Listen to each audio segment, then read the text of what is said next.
Bien, alors, je disais merci d'être là. Donc, bon, je vous ai parlé un peu de mon parcours musicien. Je vais déjà, avant de rentrer dans le vif du sujet, vous expliquer comment je suis rentré là-dedans, pourquoi et puis pourquoi j'en suis sorti. Mais, bon, il se trouve dans les milieux artistiques, vous savez, il y a beaucoup de gens qui sont dans la franc-maçonnerie. Moi, j'avais un ami depuis des années qui ne m'avait jamais dit qu'il l'était et qui, un jour, s'est découvert à moi. On dit ça, hein, c'est se découvrir, c'est révéler qu'on est franc-maçon. Bon, et un jour, il me dit, écoute, depuis toujours, tu es passionné par le symbolisme, tu es un artiste reconnu, je suis sûr que tu te sentirais bien en loge. Bon. Alors moi, c'était pas du tout mon truc, j'étais effectivement depuis très longtemps passionné par tout ce qui touchait au symbole, mais je n'avais pas spécialement envie d'intégrer ça, et sur le moment, je lui ai dit non. Je vais quand même poser quelques questions. Je savais déjà un petit peu ce qu'était la franc-maçonnerie, mais évidemment, de l'extérieur et de l'intérieur, c'est pas pareil. Et puis 2 ans après, il se trouve qu'il est revenu à la charge, et puis je pense que ça doit être le fait que des compositeurs comme Haydn, Mozart ou Beethoven ou Liszt aient été francs-maçons. J'ai accepté, et puis j'y suis rentré. Je l'expliquerai tout à l'heure plus en détail. J'en suis donc sorti 8 ans après être devenu maître, parce qu'il faut savoir que dans la franc-maçonnerie, avant d'être maître, vous pouvez de toute façon pas savoir du tout où ça va. Et c'est une structure pyramidale. Les apprentis ou les compagnons ne savent absolument pas ce qui se passe après. Et c'est bien ça le danger, c'est ce que je vais expliquer tout à l'heure, c'est que vous avez des codes qui, alors, soit changent selon les grades et les degrés, mais qui peuvent rester les mêmes, mais la signification change. Je vous expliquerai justement tout à l'heure comment, par exemple, les aristocrates se sont fait couper la gorge après 1789 par leurs propres frères, et vous allez voir que tout ça est extrêmement prouvable, et ça n'a pas vraiment changé. Donc, ça, je vais vous expliquer ça tout à l'heure. Avant de commencer à rentrer dans le vif du sujet, il y a 3 mots qu'il faut vraiment que vous compreniez sur le plan maçonnique pour pouvoir suivre après. Ce sont les mots loge, obédience et rite. Alors, une loge, ça représente soit l'endroit où se réunissent un groupe de frères, soit l'intégralité des frères qui se réunissent tous les 15 jours, etc., qui sont en général par groupe de 40 ou 50. Donc on appelle ça une loge. Bon. Les obédiences, vous avez le Grand Orient de France, la Grande Loge de France, la Grande Loge le droit humain, la Grande Loge féminine, la Grande Loge nationale française, ce sont des structures qui regroupent un grand nombre de loges, même sur le plan administratif. Donc une obédience va regrouper 100, 200 ou 300 loges. Voilà. Et alors un rite, au sens maçonnique du terme, c'est évidemment des écrits qui forment une structure avec des codes particuliers et une idéologie justement dont on va parler. Il y a un grand nombre de rites différents, mais celui sur lequel on va se concentrer, parce que c'est là où est le vrai problème, et vous verrez tout à l'heure, c'est celui qu'on appelle le rite écossais ancien et accepté. Ils ont 33 degrés, et vous verrez que c'est pas un hasard si on s'attarde sur celui-là, parce que c'est là qu'est vraiment le lobby de pouvoir, et beaucoup plus. C'est pas un hasard si tous les hommes politiques, les juges ou les policiers qui sont francs-maçons sont tous dans ce rite-là et pas dans un autre. Voilà. Donc, vous allez apprendre pourquoi tout à l'heure. Donc, bon, comme je vous ai dit, il y a plusieurs types de franc-maçonnerie, mais ce rite écossais ancien et accepté est vraiment ce qui a été le cœur de la déviation de la maçonnerie, parce qu'il faut savoir que ça n'a pas toujours été ce que c'est devenu. On va voir pourquoi, et je vais vous donner des exemples concrets. Il faut savoir que la maçonnerie, avant 1717, avait rien à voir avec ce qu'elle est aujourd'hui. Au XIVe siècle, par exemple, vous aviez des francs-maçons qui étaient uniquement des compagnons du Tour de France, des ouvriers, des tailleurs de pierre, des architectes, hein, des vrais architectes, pas les grands architectes de l'univers, et qui étaient donc des groupes comme ça, qui étaient extrêmement instruits. Il n'y avait ni lobby, ni quoi que ce soit. Au départ, ça s'appelait la maçonnerie opérative. Voilà. Et on va voir comment des gens se sont infiltrés là-dedans et petit à petit ont transformé ça en ce qu'on appelle maintenant la maçonnerie spéculative, où on trouve effectivement plus de banquiers et d'hommes politiques que d'architectes ou d'ouvriers. Moi, j'ai jamais rencontré un ouvrier en loge, ça en dit beaucoup, alors que ça n'a pas toujours été comme ça. Donc la franc-maçonnerie spéculative est née en 1717 à Londres, c'est la Grande Loge Unie d'Angleterre, dont le but était très clairement d'affaiblir toutes les dynasties catholiques, ça, et de faire de Londres le centre financier vraiment usurier, on peut dire. C'est écrit noir sur blanc, donc le but était très clair. Et entre 1717 en Angleterre, donc à Londres, et les années qui précèdent la Révolution française, tout est devenu comme ça, absolument dans le monde entier. On va voir en France en particulier, mais la maçonnerie opérative a disparu au profit de cette maçonnerie-là, qui à ce moment-là déjà devenu un lobby de pouvoir et politique également, évidemment, par la force des choses. Donc, je vais vous expliquer pourquoi, en franc-maçonnerie, par exemple, un apprenti ou un compagnon ne peut absolument pas comprendre où va le système et pourquoi un frère d'un certain grade ne sera jamais, à moins d'être vraiment malin et de connaître tous les rites et d'aller s'y reporter, ne saura jamais où ça va. Alors je vais prendre un exemple. À l'époque, juste avant la Révolution française, voilà ce qui s'est passé. Vous avez un code en maçonnerie qui est donné aux frères. Le code ne change pas, par contre la signification change. Alors, vous avez LDP. Alors, vous allez me dire qu'est-ce que ça veut dire. Alors, LDP, quand vous êtes apprenti, ça veut dire liberté de passer. C'est-à-dire, en gros, vous arrivez en loge, vous avez un frère couvreur avec l'épée qui veut vérifier que vous êtes bien franc-maçon, vous donnez le code, etc. Et vous avez la liberté de passer. Voilà, ça c'est la définition pour les bas degrés. Un petit peu plus haut, quand vous montez les degrés, le code reste le même, ça devient liberté de penser. Très bien. Et alors, quand vous allez dans les plus hauts grades, ça devient liberté, devoir, pouvoir. Et déjà, on se rapproche. Mais vous allez voir que ce n'est pas fini. Parce que les hauts grades maçonniques, c'est de la cabale pure. Moi, justement, je me suis intéressé à ça, sinon jamais j'aurais pu comprendre où ça allait. Donc, avec la cabale, vous renversez les lettres D et P. Ça devient L, P, D, qui veut dire Lilia Pedibus Destrué, en latin, et qui était le code de reconnaissance des hauts grades, qui signifie donc foule aux pieds les lices, donc c'est-à-dire détruit le catholicisme et détruit la royauté. Foule aux pieds les lices. Alors évidemment, les aristocrates qui se sont bien fait avoir, qui étaient dans les bas degrés maçonniques, vous comprenez mieux comment c'est arrivé. C'est-à-dire que dans leur propre structure, vous avez des gens qui connaissaient le code ultime. D'ailleurs, ils se sont fait la plupart du temps couper la tête par leurs propres frères. Donc, vous comprenez mieux comment ça fonctionne. Et il y a toujours des choses comme ça. La signification des mots de passe change selon les grades. Voilà. Et vous allez voir qu'on a des symboles, vous savez, le compas, l'équerre, etc. Et à un certain degré, ils sont dans une position. À un autre degré, ils sont dans une autre position. Ça, vous le verrez dans le livre, parce qu'il y a toutes les photos. Par exemple, bon, je dessine très mal, mais je vais quand même vous montrer. Quand on est en loge, voilà. Quand on est en loge dans les premiers grades, vous avez l'étoile flamboyante,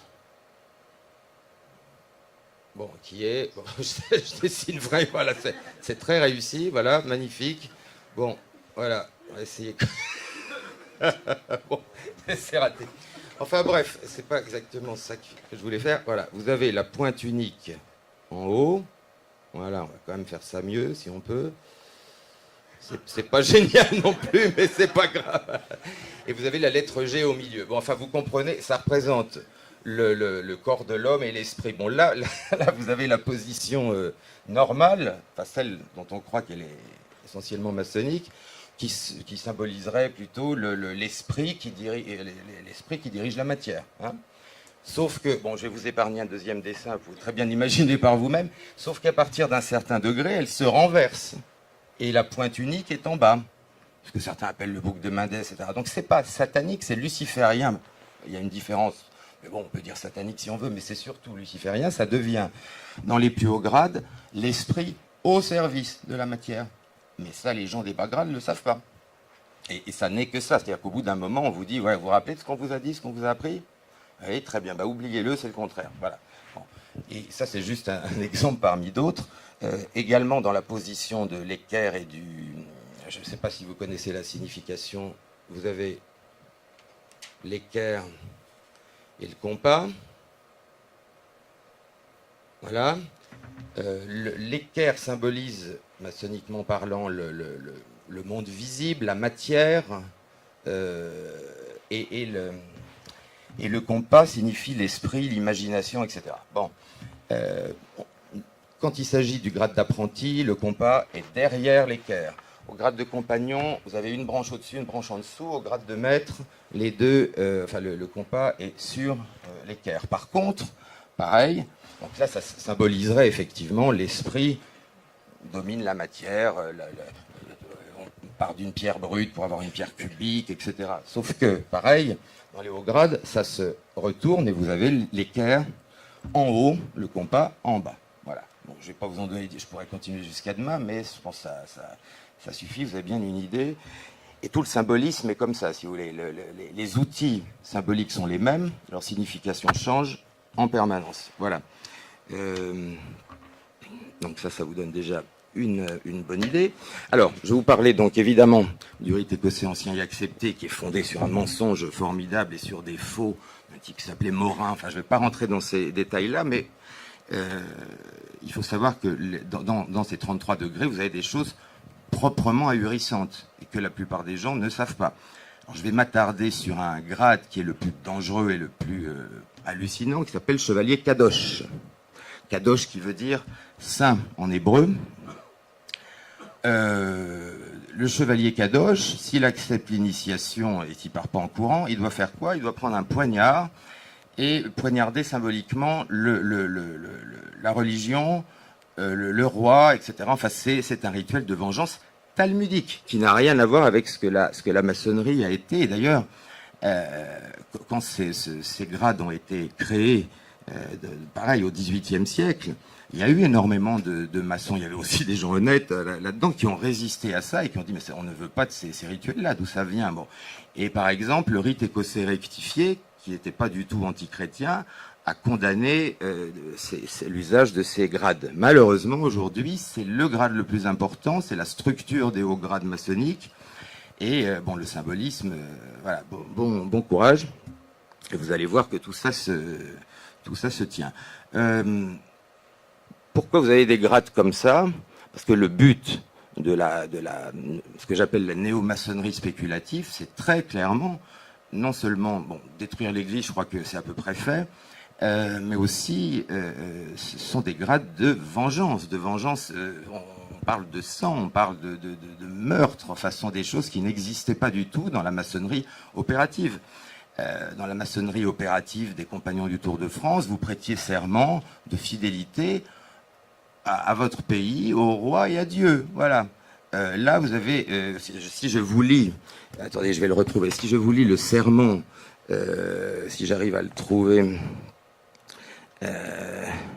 le serment qu'on vous demande, en gros, si vous n'êtes pas fidèle, je le trouve pas là, c'est pas grave, on vous coupe en deux, on vous arrache la langue, on vous brûle les boyaux, tout ce que vous voulez, les intestins, on vous jette dans la mer pour que plus une seule personne ne se souvienne même de l'existence de votre nom. Enfin, vous voyez, c'est sympathique.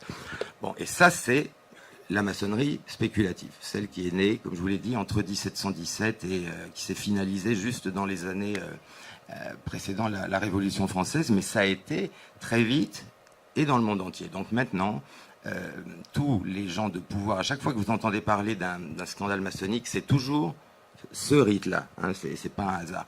Tous les présidents des États-Unis ont été francs-maçons à ce rite-là, sauf peut-être, je ne sais pas si Bush l'a été, mais lui faisait partie des Schools and Bonds, maintenant il y a d'autres choses, mais disons que les présidents américains étaient tous 33e degré du rite écossais ancien et accepté, et évidemment c'est pas un hasard, parce que c'est par cette voie-là que les choses se font. Bon. Alors je vais vous parler un peu de la Kabbale, parce que bien évidemment, dans les rituels maçonniques, quand vous cherchez un peu à regarder ce qui se passe, vous comprenez que tout est codé, tout est kabbalistique. Alors, ce qui a l'air difficile à croire, mais c'est pourtant vrai, c'est que vous avez des gens qui n'ont pas le courage même d'aller chercher la signification des codes qu'on leur donne. Vous avez des frères qui vont répéter un code en hébreu, parce que presque tout est en hébreu, sans même aller chercher ce que ça veut dire. Et ça existe, ça a l'air ahurissant. Bon, moi, évidemment, vu ma personnalité, quand on a commencé à me balancer ce genre de code, je me suis vraiment intéressé à la Kabbale pour savoir ce que ça voulait dire. Donc vous avez, donc tout est en hébreu, et je n'ai jamais rencontré un frère qui parlait hébreu. Enfin, il y en a quelques-uns évidemment, mais la plupart du temps, les gens ne font même pas attention et répètent ça. Alors par exemple, je parlais tout à l'heure du 30e degré de Kadosh.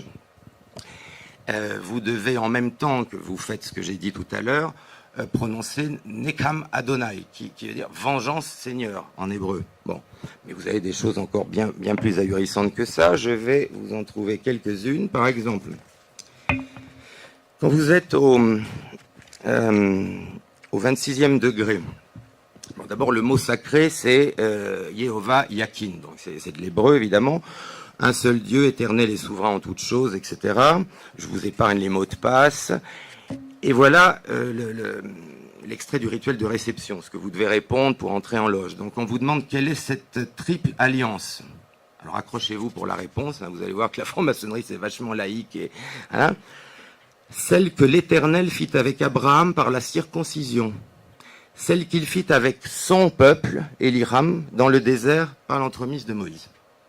Alors, maintenant, si vous voulez, quand les hypocrites du Grand Orient de France viennent vous dire que c'est universaliste et pas voilà, et laïque, si on considère que la laïcité c'est simplement effectivement critiquer le catholicisme et les musulmans, sans doute. Mais enfin, pour ce qui concerne le judaïsme et les protestants, pas du tout. Voilà, parce que tous ces rituels dont je vous parle ont été faits par ont été créés au départ par deux pasteurs protestants et par des juifs qui ont complètement même fait disparaître un grand nombre de codes, un grand nombre d'écrits pour les remplacer par ce que vous voyez là. Et tout le rite écossais ancien et accepté est criblé de ça. Je vous dis, je pourrais continuer pendant des jours. Bon, il y a quand même un autre exemple qui serait intéressant. Il faut savoir que le mot de passe, par exemple, du 21e degré, c'est Phaleg, qui signifie en hébreu division et confusion. Ouais. Enfin, vous voyez déjà, bon, vous connaissez tous sans doute le fameux Ordo Ab Chaos.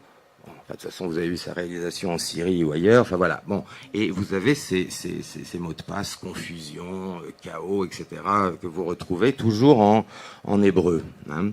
Voilà. D'ailleurs, le mot sacré du 33e degré, il faut le dire en hébreu, Mi Kamoka Bahelim Adonai. Voilà, qui parmi les dieux est comme toi, Adonai. Moi, j'ai rien contre l'hébreu, hein, c'est très intéressant. Mais il faudra quand même pas se moquer du monde quand on nous dit que c'est universaliste, laïque. Bon, vous voyez un peu le résultat. Bon, il faut savoir aussi que la Kabbale, vous avez dû en entendre parler, mais c'est une mystique juive qui se divise en trois choses tout à fait différentes, la Temura, le Notarikon et puis la Guématrie. Alors, on va s'attarder sur la Guématrie un petit peu. La Guématrie, c'est vous avez chaque lettre qui possède une valeur numérale. Par exemple, Aleph égale 1, Bet égale 2, Gimel égale 3, Dalet égale 4, etc.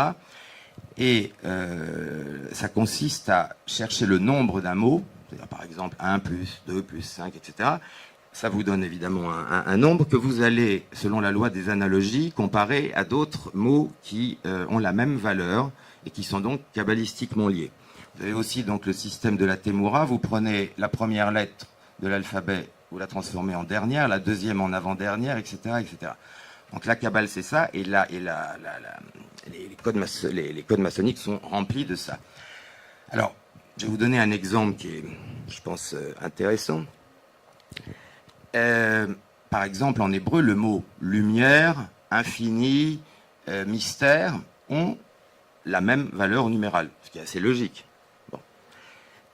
Maintenant, si vous prenez d'autres mots, par exemple comme Messie, le Messie, en hébreu, hein, et le serpent de la Genèse, ils ont la même valeur, 358.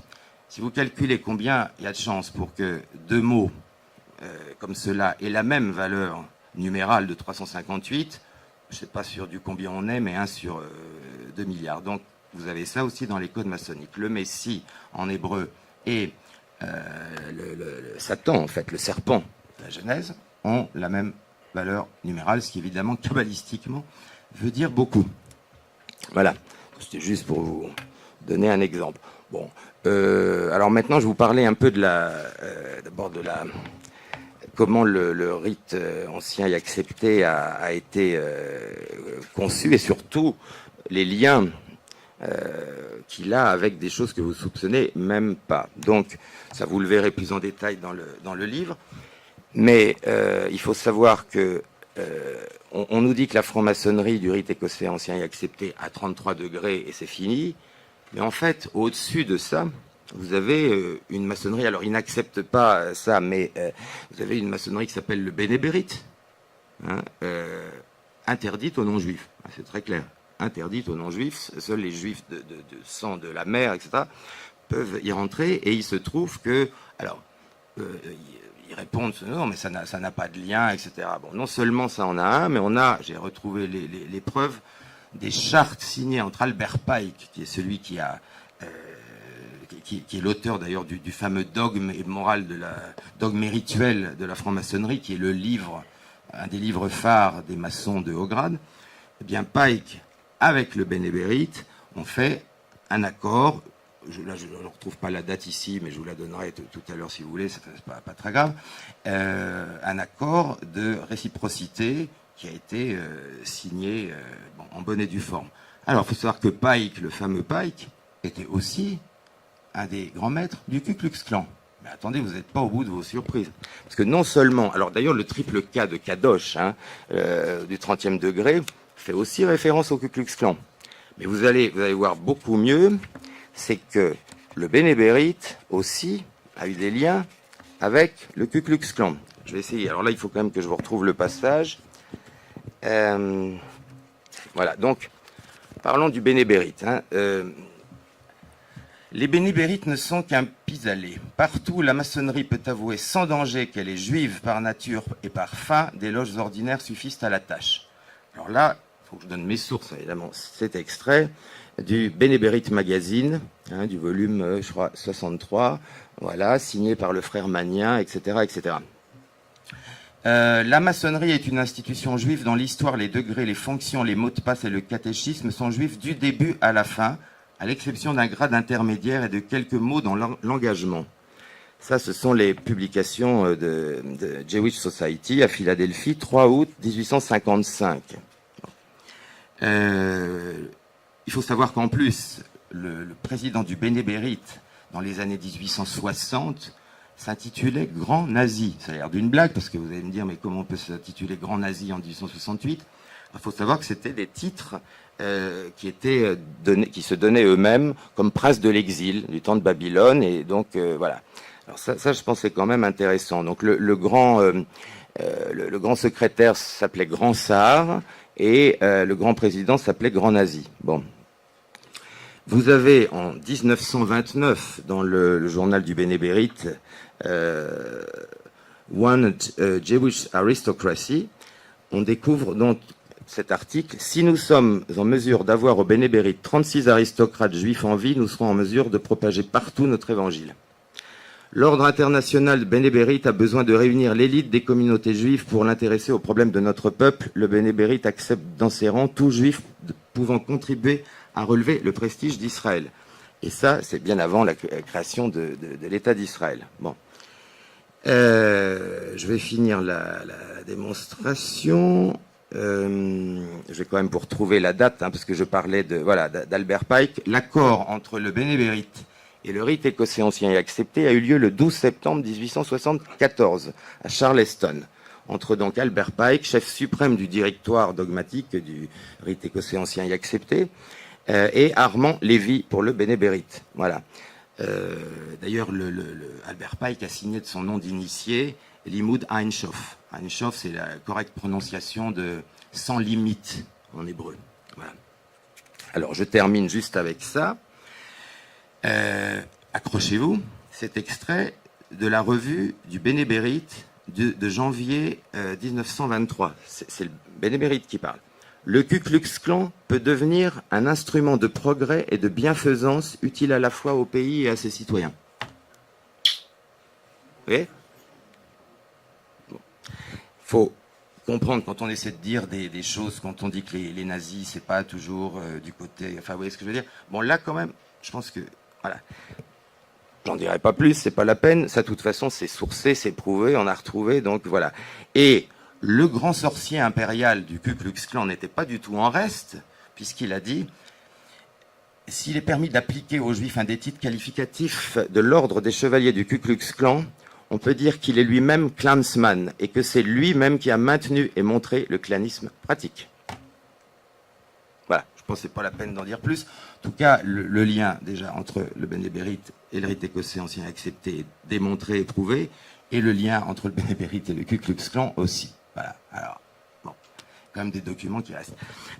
Donc déjà, vous voyez un peu où on est. Donc, dans les hauts grades maçonniques, vous avez ce genre de choses, et donc on se rend compte au fur et à mesure des degrés qu'on est vraiment sur quelque chose qui est tout le contraire de ce qu'on nous a dit. C'est pour ça, moi, j'ai aucun problème de conscience à foutre le camp de là, parce que c'est pas moi qui ai trahi quoi que ce soit, c'est eux qui trahissent.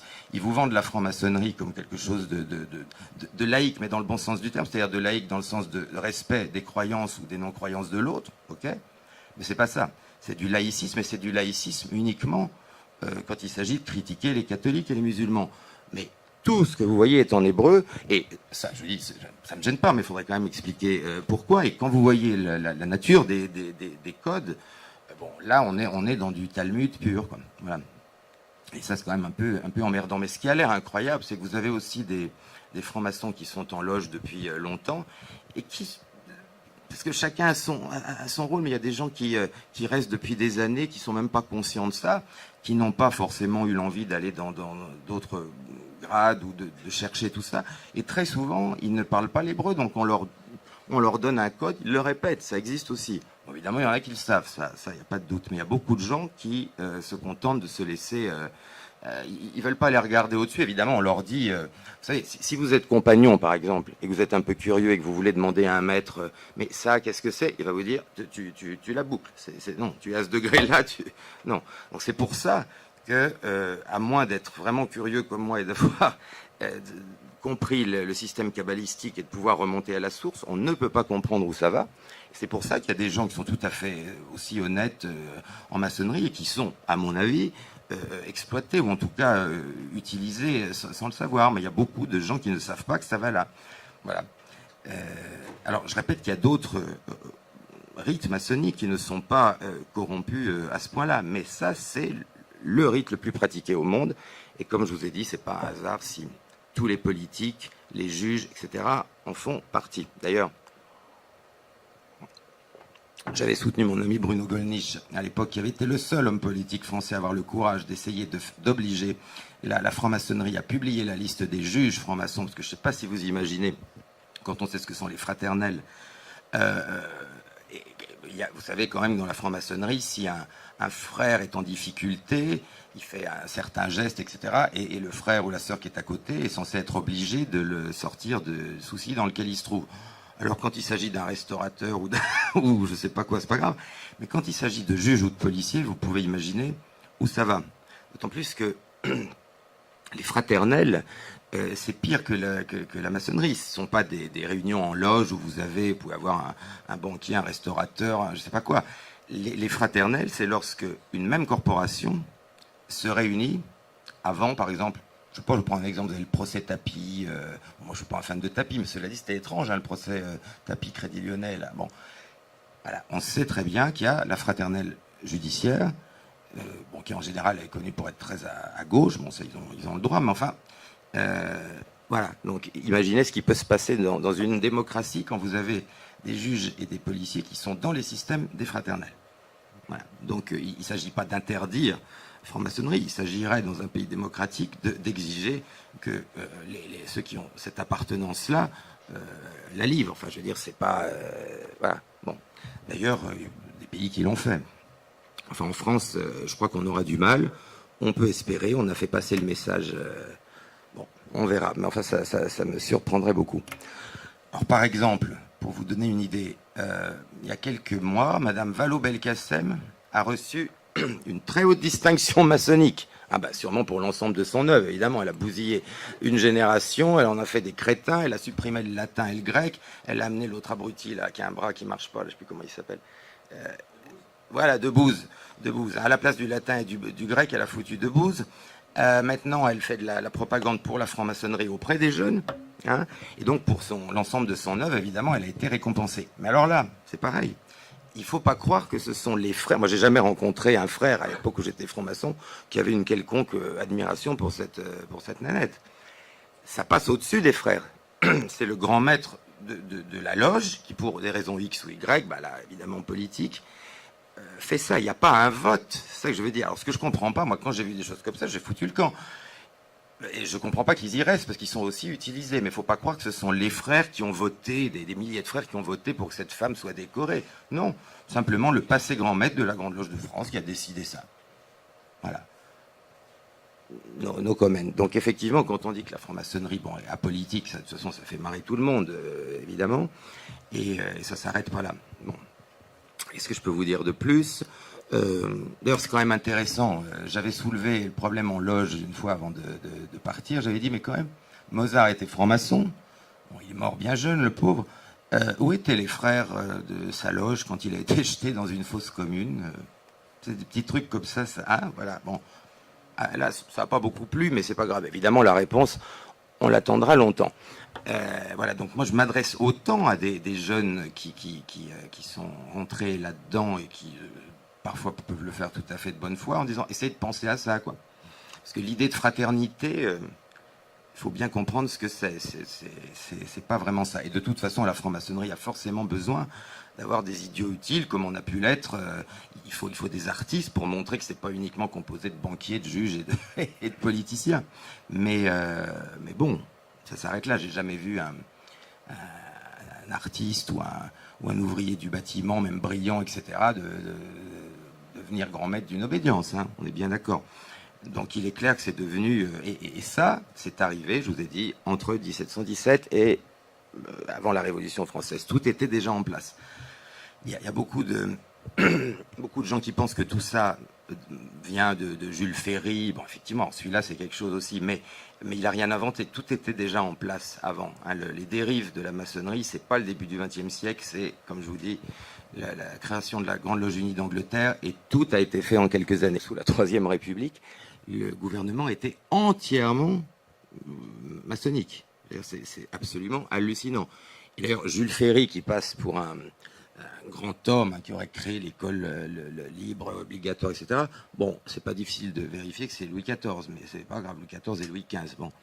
Et surtout, ce que personne ne sait, c'est que Jules Ferry était terriblement raciste. Il a écrit des choses hallucinantes, mais bon, lui, il peut, quoi. Voilà. Et je vous parlerai tout à l'heure de Monsieur Crémieux aussi, parce que ça, c'est quand même quelque chose, et vous verrez comment toutes les lois de petite minorité, on va dire, sont passées par les loges, via les loges et dans les loges exclusivement. Voilà. Donc, j'imagine vous connaissez tous le décret Crémieux, qui a donné la nationalité française à tous les juifs d'Algérie à l'époque, etc. Bon, ce que vous savez peut-être pas, c'est que le type s'appelait Isaac Moïse Jacob. Hein, bon, il y a l'intégrale. Voilà. Il a été initié en 1818 à la loge Le Bienfait Anonyme, à Nîmes. Hein. Il était au départ au Grand Orient de France, et puis ensuite, il a quitté le Grand Orient pour aller rejoindre le Suprême Conseil de France du rite écossais ancien et accepté, dont il a pris le contrôle et dont il est devenu le souverain grand commandeur. En 1869, il réunit même à Lausanne une assemblée des Suprêmes Conseils de la maçonnerie pour terminer le boulot, c'est-à-dire pour ajouter encore davantage et essayer d'effacer tout ce qui pouvait encore rester des rituels d'antan. Hein. Et vous verrez que le gars, bah, évidemment, vous le retrouvez absolument partout, quoi qu'il arrive. C'est-à-dire le gars est d'abord avocat d'affaires au barreau, donc il prend le contrôle de la franc-maçonnerie, il est député de Chinon, ensuite il trahit le roi Louis-Philippe Ier dont il était proche, le lendemain il est nommé ministre de la Justice, Bon, ensuite, il y a, il fait supprimer le serment de fidélité à la couronne. Il fait virer tous les juges qui ne le suivent pas dans ses desiderata. Il exige la démission de tous les hauts magistrats qui n'acceptent pas, voilà, sa manière de faire. Enfin, en gros, tous ceux qui sont pas maçons. Sous le Second Empire, on le retrouve aussi, c'est-à-dire on le retrouve absolument partout. Hein, tout change, mais lui est toujours là. Député de la 3e circonscription de Paris. Ensuite, vous avez l'abdiction de Napoléon III. C'est pas grave, il devient à nouveau ministre de la Justice, à nouveau.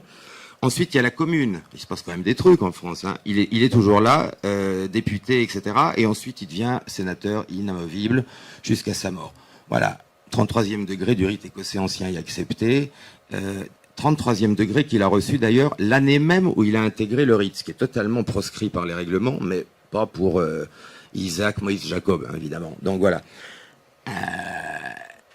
Voilà. Donc alors, en 1869, il prend le titre, il prend la tête de tout l'ordre maçonnique sous le titre de très puissant souverain, grand commandeur, grand maître.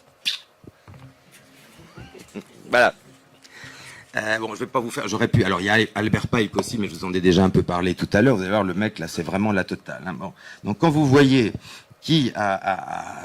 comment le rite ancien écossais, ancien et accepté, a été créé par qui, alors là, c'est la totale. Vous avez ça commence avec deux pasteurs protestants imbuvables, ultra calvinistes, des Aguliers et puis Anderson. Donc, les constitutions maçonniques ont été faites par ces types-là qui travaillaient évidemment à détruire tout ce qui pouvait rester de l'opératif et à poser les bases de tout ça, qui ensuite est repris par ce Pike dont je vous ai dit qui il était. Donc vous ne savez pas tout, parce que je vous conseille d'aller voir le phénomène. Bon, et puis par-dessus, vous avez les crémieux, etc., qui terminent le boulot. Donc la franc-maçonnerie n'a plus rien à voir avec ce qu'elle a été, ça, je crois que c'est clair, mais pour l'histoire, quand même, il faut savoir que ça n'a pas toujours été ça, et qu'au départ, c'était effectivement, au XIVe siècle et avant, une société de métiers, de constructeurs de cathédrales, etc. Et vous avez vu comment l'infiltration a été faite, et voilà, maintenant, on en est là. Qu'est-ce que je peux vous dire avant qu'on passe? J'ai encore quelque chose à vous dire, et puis ensuite, je pense que ce sera bien que vous posiez des questions, on rebondira comme ça. Par exemple, bon, je vous ai donné l'exemple du bénébérite, donc qui est très clairement lié au rite écossais ancien et accepté, ce qui explique que même au 33e degré, vous avez des gens qui sont pas de la partie, quoi. Tout ça est choisi après selon les intérêts. Alors, ce qui est intéressant, c'est que la franc-maçonnerie n'est évidemment ni de gauche ni de droite. La franc-maçonnerie, elle est partout pour être sûre, évidemment, de pouvoir s'adapter. C'est bien pour ça que vous avez des francs-maçons dans tous les partis politiques.